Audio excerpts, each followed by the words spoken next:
우리는 지난 7월부터 주일 말씀을 통해서 예수님께서 이 땅에서 행하신 사역을 함께 생각해 보고 있습니다. 거의 매 주일마다 이 누가복음 4장 18절 19절 말씀을 계속 우리가 보아왔습니다. 오늘도 한번 같이 보실 텐데, 오늘은 화면을 보시면서 같이 이 말씀을 읽으면서 한번 마음에 새기면 좋겠습니다. 주님의 성령이 내게 내리셨다. 주님께서 내게 기름을 부으셔서 가난한 사람에게 기쁜 소식을 전하게 하셨다.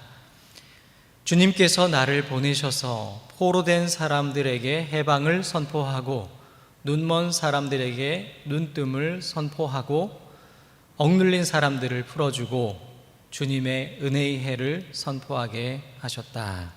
아멘. 성령의 능력을 입으신 예수님께서 안식일에 회당에 가셨습니다. 오른손 마른 사람을 보시고 그 오른손 마른 사람을 가운데 세우시고 그의 그 오른손을 회복시켜 주셨습니다. 이 손 마른 사람처럼 안식일 규정이라고 하는 인간이 만든 그 규정에 포로가 되어 살아가던 사람에게 자유를 선포하신 것입니다. 예수님께서 또 다른 안식일에 태어날 때부터 눈먼 사람을 만나셨습니다.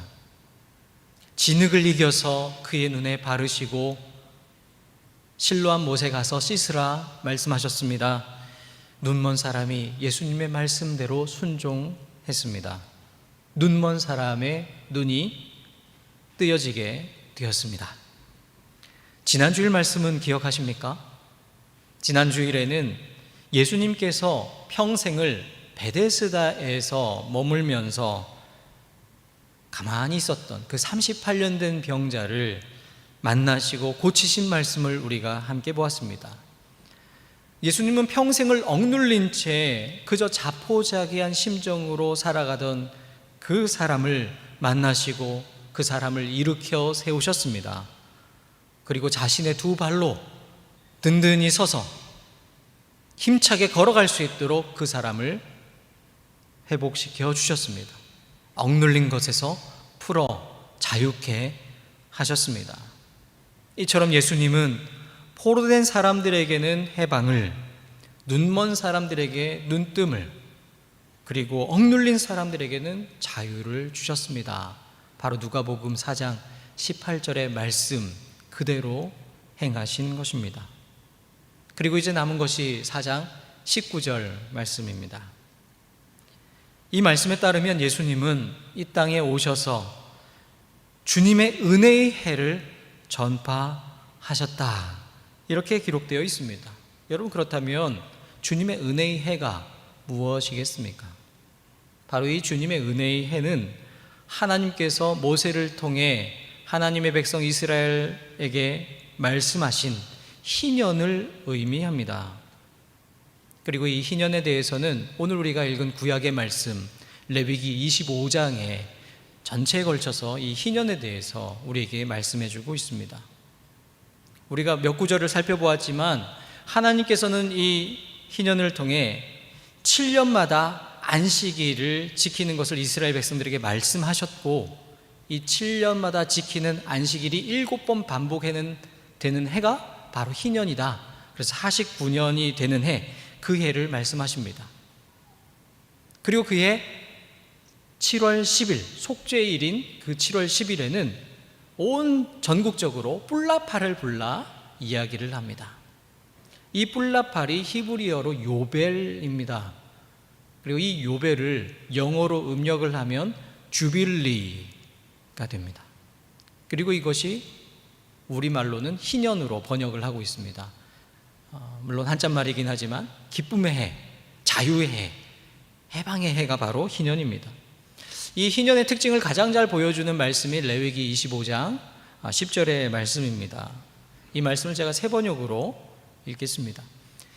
너희는 50년이 시작되는 이 해를 거룩한 해로 정하고 전국의 모든 거민에게 자유를 선포하여라.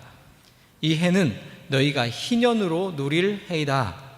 이 해는 너희가 유산 곧 분배받은 땅으로 돌아가는 해이며 저마다 가족에게로 돌아가는 해이다. 즉 희년은 모든 사람에게 자유가 선포되는 해입니다. 희년은 원래 분배받았던 땅, 유산으로 받았던, 하나님께서 가나안 땅에 들어갈 때 모든 백성들에게 공평하게 나누어 주셨던 그 땅을 되찾는 해입니다. 노예로 지내던 사람들도, 종으로 살아가던 사람들도 자유인이 되어 가족과 만나는 해가 바로 희년입니다. 빚을 가지고 있는 사람들도 모든 빚을 탕감받는 해가 바로 희년입니다.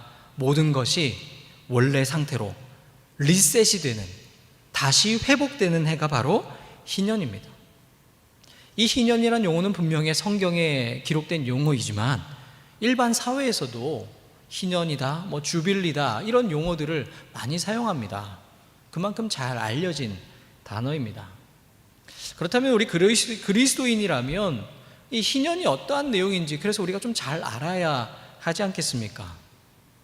물론 이 설교 시간에 모든 희년에 대해서 다 설명을 드릴 수는 없고, 희년을 조금 더 잘 이해하기 위해서 조금은 논란이 되고 있는 한 두 가지 정도의 문제를 먼저 이야기를 드리려고 합니다. 희년에 관련돼서 첫 번째 좀 문제가 되는 것은 이 희년이 49년째인가 50년째인가 하는 그런 논란이 있습니다. 오늘 레위기 25장 8절에 보면 49년이라고 기록을 하고 있습니다. 10절에 보면 50년째 해, 11절에도 50년째 이렇게 기록을 하고 있습니다. 자, 이 말씀을 보고 49년째 해는 안식년으로 지키고 50년째 해는 희년으로 지키면 되겠다, 무슨 문제인가 이렇게 생각하실 수 있는데, 생각해보면 문제가 생길 수밖에 없습니다. 안식년이나 희년에는 일을 할 수가 없습니다. 농사를 지을 수가 없습니다. 2년 동안 농사를 짓지 못한다는 사실입니다. 3년째부터 농사를 지을 수가 있습니다. 그러면 수확을 언제 하게 됩니까? 오늘 씻고 다음 날 거둘 수는 없지 않습니까? 4년째가 되어서야 거둘 수가 있습니다. 그러면 3년 동안 먹는 것을 어떻게 공급할 것인가 라는 문제가 자연스럽게 생길 수밖에 없습니다.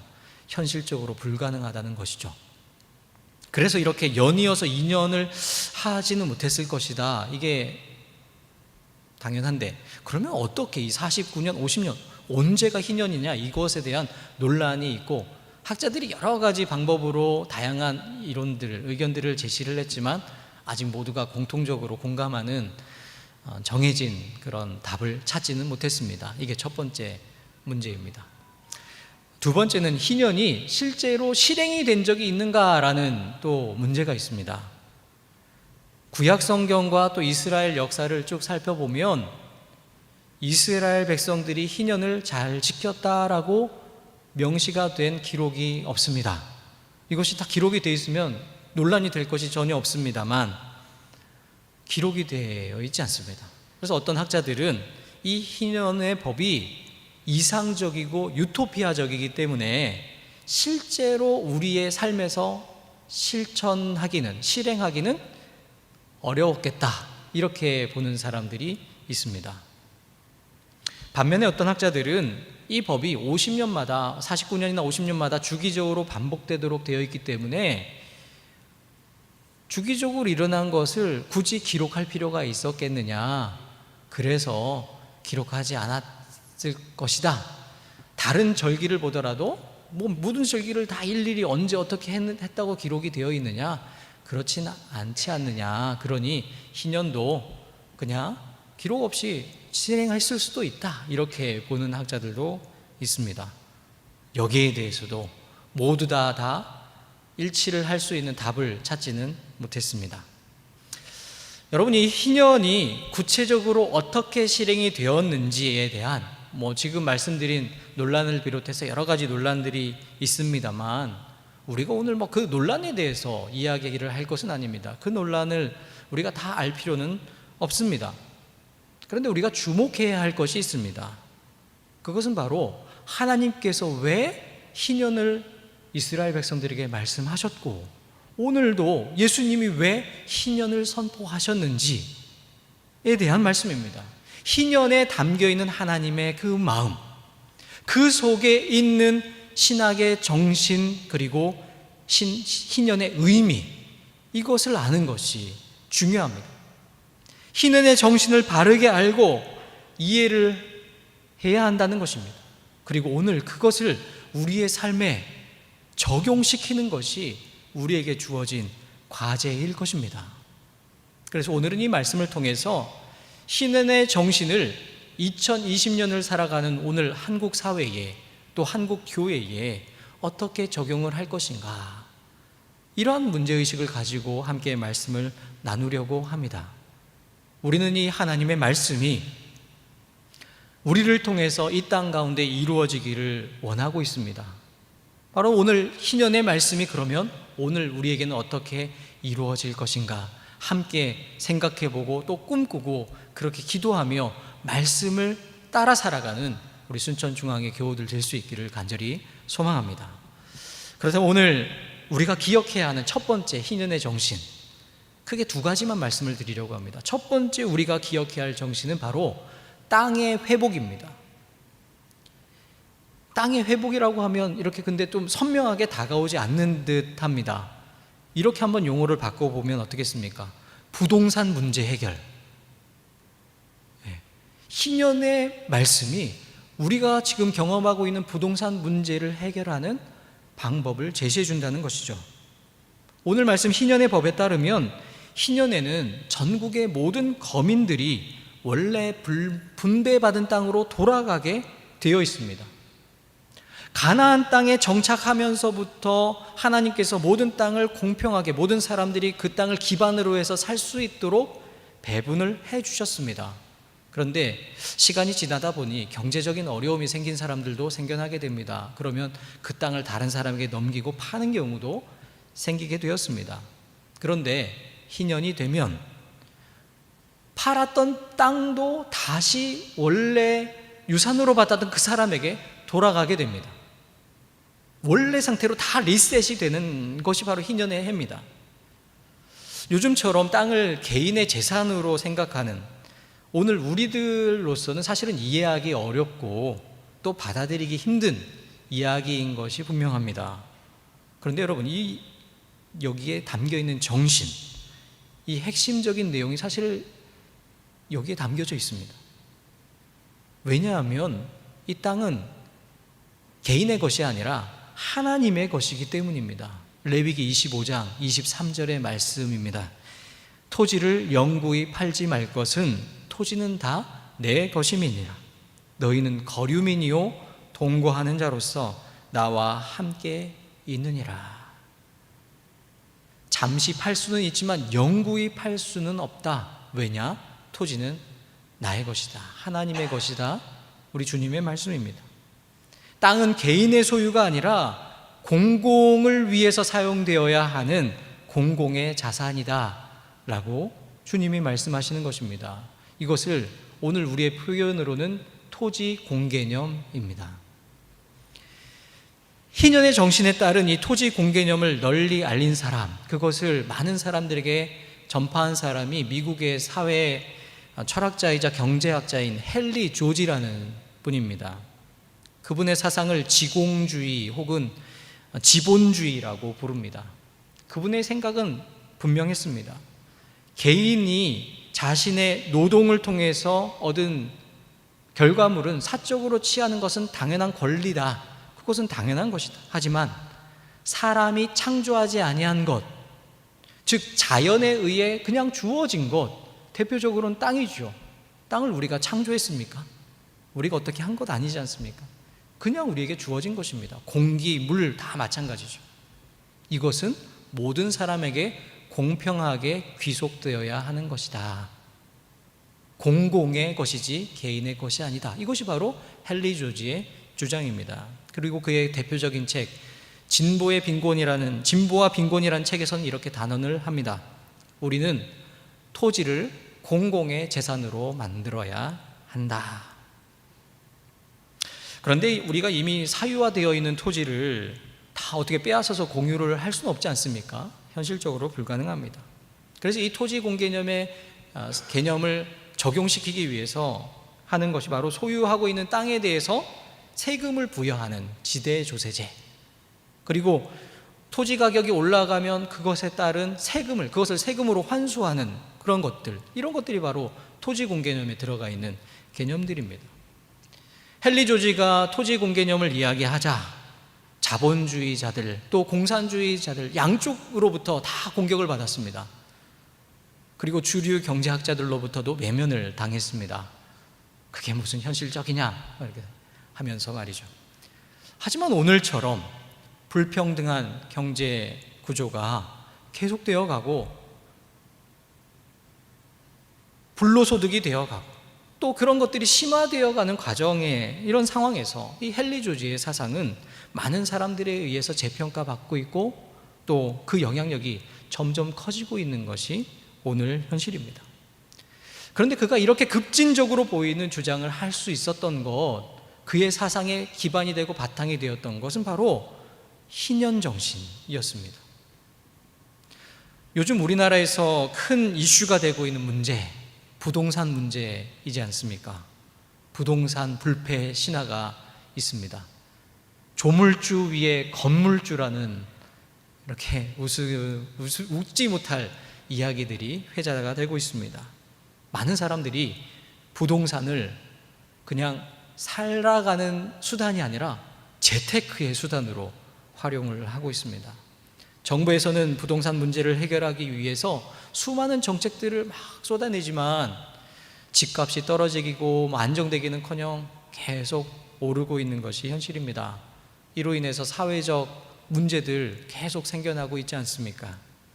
여러분, 이러한 때에 우리 교회가 할 수 있는 것이 무엇이겠습니까? 그저 모른 채 하고 있으면 되겠습니까? 우리의 뿔나파를 불어서 우리가 사회를 향해 외쳐야 할, 선포해야 할 그 메시지가 있어야 하는 것 아니겠습니까? 그리고 그것은 바로 오늘 희년의 정신을 통해서 주시는 하나님의 말씀입니다. 토지는 내 것이다 말씀하시는 그 하나님의 말씀을 선포하고, 토지는 개인이 어떻게 하는 것이 아니라 공공을 위해서 사용되어야 하는 것이다, 이러한 성서의 개념을 확고히 전하는 일에 우리 교회가 앞장서야 하는 것입니다. 그런데 오늘 우리 한국교회의 모습은 어떻습니까?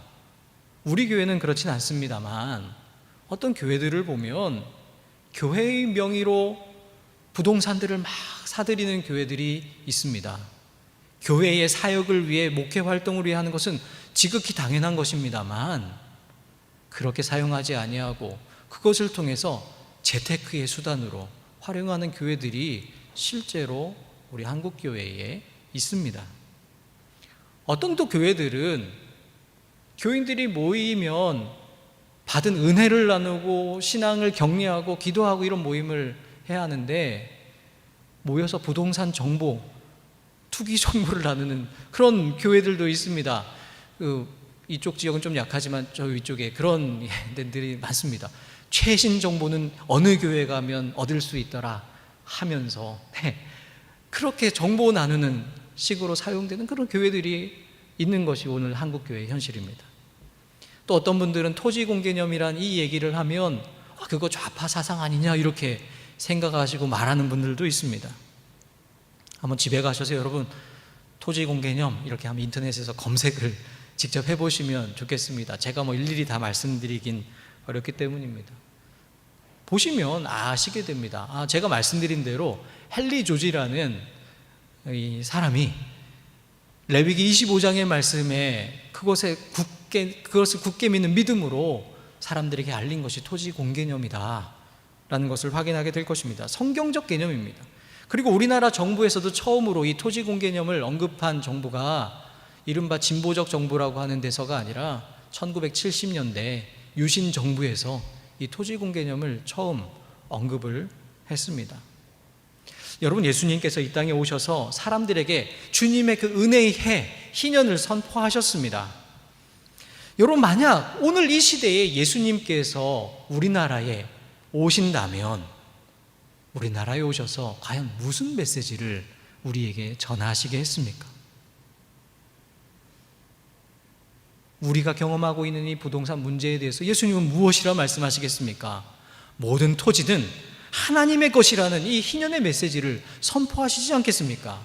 그래서 불로소득이 만연하고 사회적 경제적 불평등이 심화되고 있는 이 오늘 우리의 상황을 더 완화시키고 경제의 정의가 무너져 있는 이 땅에 하나님의 경제 정의를 세워가는 그 말씀을 우리에게 하실 것이다. 저는 그렇게 믿습니다. 땅은 나의 것, 땅은 나의 개인의 소유가 될 수가 없습니다. 땅은 하나님의 것. 우리 모두가 기본적인 생활을 영위할 수 있도록 하나님께서 우리에게 주신, 우리 모두가 함께 사용해야 할 우리 모두의 것입니다. 이것이 바로 부동산 광풍의 시대를 살아가고 있는 우리에게 주시는 하나님의 말씀, 또 우리가 세상을 향해 선포해야 할 희년의 메시지입니다. 두 번째로 우리가 기억해야 할 희년의 메시지가 있습니다. 두 번째는 자유와 회복입니다. 오늘 레위기 말씀에 기록된 것처럼 희년은 전국에 있는 모든 사람들에게 자유를 선포하는 해입니다. 그래서 자신의 가족들에게로 다 돌아가게 되는 해가 바로 희년입니다. 혹시 동족들 중에 경제적인 이유로 인해서 다른 사람의 집에 가서 종으로 살아가는 사람이 있을지라도 그 사람은 희년이 되면 그 종살이에서 해방이 되었습니다. 희년을 알리는 뿔나팔 소리가 크게 울려 퍼지면 바로 그 소리는 자유를 알리는 해방의 소리였습니다. 이처럼 희년에는 자유와 회복의 역사가 일어나는 해가 바로 희년이었습니다. 우리나라는 지난 75년 전에 일제의 압제로부터 해방이 되었습니다. 여러분, 얼마나 참 감격스러운 일입니까? 물론 저는 그때 살지는 못했습니다만 아마 말씀 들으시는 분들 중에도 그때를 직접 경험하신 분이 계신 줄로 압니다. 그 감격을 무엇으로 표현할 수 있겠습니까? 그런데 너무나 안타깝게도 그 해방은 온전하지 못한 절반의 해방이었습니다. 한 나라, 한 민족으로 함께 살았던 우리 민족이 38도선으로 북과 남으로 나눠지게 된 것 아니겠습니까? 희년에 선포하는 자유와 해방은 다시 원래대로 회복되는 리셋이라고 말씀드렸습니다. 하지만 75년 전 우리의 광복은 절반만 회복되는 시간이었습니다. 그리고 그 이후 지금까지 이 상태가 계속 지속되고 있습니다. 아니, 75년 전보다 지금은 그 갈등이 더 크고 깊어져서, 골이 깊어져서 이제는 전혀 다른 민족, 다른 나라 사람처럼 느껴지는 것이 오늘 우리의 현실 아니겠습니까? 이렇게 온전히 하나지지 못한 이때에 여러분, 우리 교회는 우리 세상을 향해, 이 갈라진 이 나라를 향해 무엇을 해야 하겠습니까? 우리가 불어야 할 뿔나팔은, 우리가 선포해야 할 희년의 메시지는 무엇이겠습니까? 바로 희년의 정신에 입각한 이 하나님의 말씀 아니겠습니까? 참 자유와 해방을 통한 회복의 메시지를 우리가 선포해야 합니다. 희년을 선포하고 실천해야 합니다. 그렇다면 참 회복과 진정한 희년의 역사가 어떤 것으로 나타나겠습니까? 그것은 바로 평화, 통일입니다. 그동안 우리 한국교회는 통일 문제에 있어서 많은 역할들, 아주 중요한 역할들을 많이 감당해 왔습니다. 벌써 30년이 넘은 옛날 일이 되었지만 1988년도에 있었던 한 가지 일을 사례로 들어보려고 합니다. 그 당시는 노태우 정부 시절입니다. 그때 정부에서 민족 자존과 통일 번영을 위한 특별 선언이라고 하는 77 선언을 발표를 합니다. 당시 우리나라 상황이 이제 민주화가 움트고 싹트는 과정 속에서 여러 가지 사회적 혼란도 있고 전 세계적으로 보면 이 냉전의 체제가 이제 무너져가는 그 시점이었습니다. 그 시점에 이 77 선언을 발표를 하면서 이 선언을 계기로 해서 남과 북 사이에 화해 분위기가 조성이 되고 또 고위급 회담이 이루어지는 등 여러 가지 발전이 그때 일어나게 되었습니다. 그런데 이 77 선언이 이루어질 수 있었던 배경에는 한국 교회의 역할이 굉장히 컸습니다. 그 이전부터 꾸준히 통일을 위해서 노력해왔던 기독교 교회 협의회가 1988년 2월 29일에 민족의 통일과 평화에 대한 한국 기독교회 선언이라는 이른바 88 선언을 하였습니다. 여기 88 선언에 여러 가지 내용들이 있지만 그 전에는 국가가 통일의 문제를 다 주도했고 민간 차원에서는 하지 못하도록 되어 있었습니다. 민간이 나서서 통일을 얘기하면은 이 국가보안법에 걸려서 감옥에 갈 수 있는 그런 시대였습니다. 그런데 이 88 선언 이후에는 민간 차원에서도 통일을 이야기할 수 있고 통일의 문제를 얘기할 수 있는 그런 장이 열리게 되었습니다. 그래서 이 77 선언이 이루어지는데 가장 큰 기여를 한 것이 우리 한국교회의 88 선언이었습니다.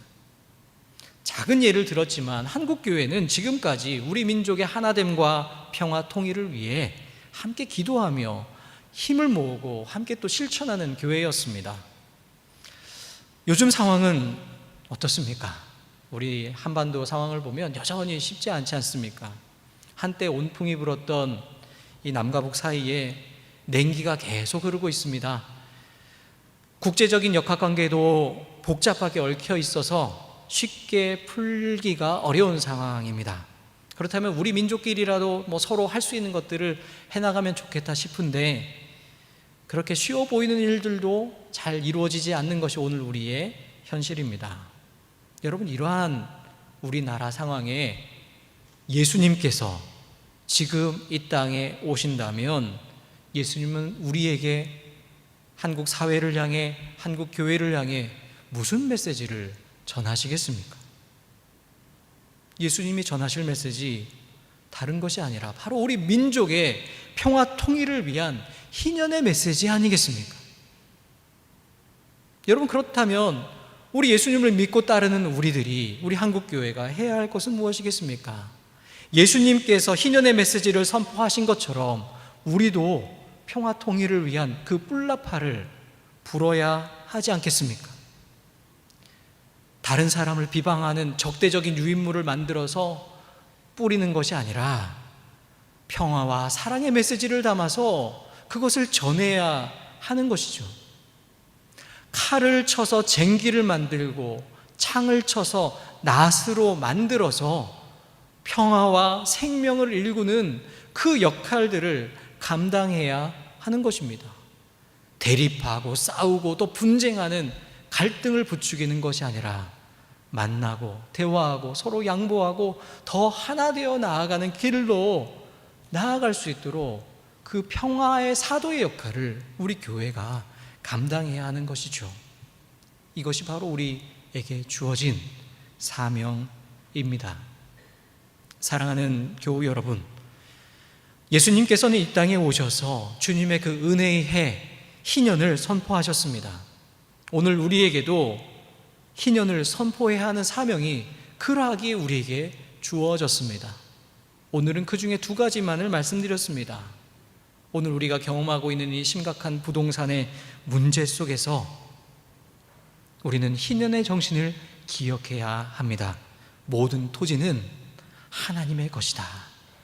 개인의 사사로운 유익을 위해서가 아니라 모두의 유익을 위해서 사용되어야 한다는 희년의 정신을 기억해야 할 것입니다.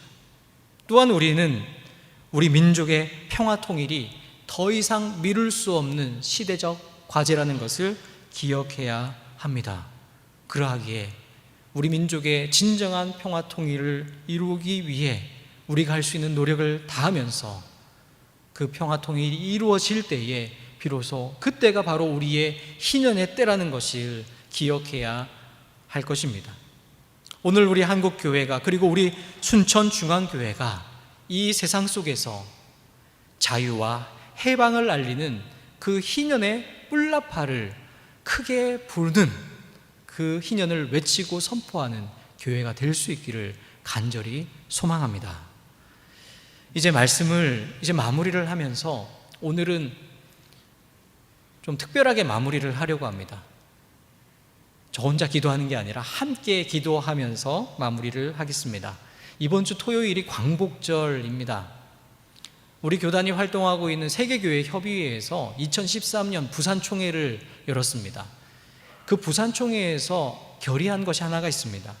매년 광복절 직전 주일을 한반도 평화통일 공동기도주일로 그렇게 지키기로 결의를 했습니다. 바로 오늘이 그 주일입니다. 이 기도주일은 한국교회만 지키는 주일이 아닙니다. 전 세계교회가 우리 한반도의 평화 통일을 위해서 함께 마음 모아 기도하는 주일이 바로 오늘입니다. 그래서 오늘 현장 예배를 드리시는 분들, 또 온라인 예배로 가정에서 예배를 드리시는 분들, 우리 모두가 함께 화면을 보면서 간절한 마음을 담아서, 정말 우리 뜻을 담아서 함께 하나님께 같이 기도를 드리고 설교를 마치도록 하겠습니다. 자비의 하나님, 이 땅이 일본의 강점으로부터 광복의 기쁨을 누린 지 어언 75년, 우리는 올해도 변함없이 8.15를 맞이하였습니다. 주님께서 한반도에 허락하신 해방의 복음에 대해 감사드립니다. 그럼에도 여전히 남과 북의 그리스도인들은 분단의 현실 때문에 온전히 해방의 기쁨을 누리지 못합니다. 주님, 이 땅을 불쌍히 여겨 주시옵소서. 정의의 하나님, 오래전 광복을 맞았지만 이 땅은 완전한 독립을 얻지 못하였습니다. 분단과 전쟁, 대결과 증오의 세월은 마치 처음부터 적대적인 두 민족인 양 우리를 찢어 놓았습니다. 38도선으로 갈라놓은 외세는 여전히 이 땅의 운명을 좌지우지하고 사죄를 거부한 일본은 건건이 회방꾼 노릇을 합니다. 주님, 이 역사에 제국의 정의가 아닌 하나님의 정의를 바로 세워 주시옵소서. 희망의 하나님, 그럼에도 남과 북의 형제자매가 다시 민족의 화해와 평화를 위해 힘쓰게 하심을 감사드립니다. 올해는 처음으로 두 정상이 평양에서 만나 민족사적 합의를 이룬 6.15 남북 공동선언 20주년입니다. 우리 민족끼리 서로 힘을 합쳐 자주적으로 해결해 나가기로 한 평화통일 약속은 진심 어린 민족의 마음이었습니다. 주님, 이러한 희망이 시들지 않도록 도우소서. 평화의 하나님, 이 땅에 뿌리 내린 평화의 나무는 지금도 자라나고 있습니다. 때론 외압에 시달려도 삼천리 방방곳곳에서 평화의 열매를 거둘 것을 기대합니다. 바라기는 안보라는 이름으로 행하는 전쟁 연습을 중단하고 보장이란 미명으로 개발하는 모든 무기 생산을 그치게 하소서. 주님, 종전을 선언하고 평화협정을 맺음으로 남과 북이 평화공존과 상생의 길을 걷게 하옵소서. 구원의 하나님, 지금 온 세계는 코로나19 감염 때문에 크게 위축되어 있습니다. 우리 민족이 해방의 감동을 온전히 누리기를 소원하듯이 온 세계가 감염병의 포로 상태에서 속히 자유롭게 되기를 소망합니다. 주님, 어려울 때일수록 남과 북이 서로 하나의 민족임을 자각하고 협력하게 하시며 당당히 세계 속에서 화해와 평화, 통일과 번영의 새 언약을 선포하게 하옵소서. 예수 그리스도의 이름으로 기도합니다. 아멘.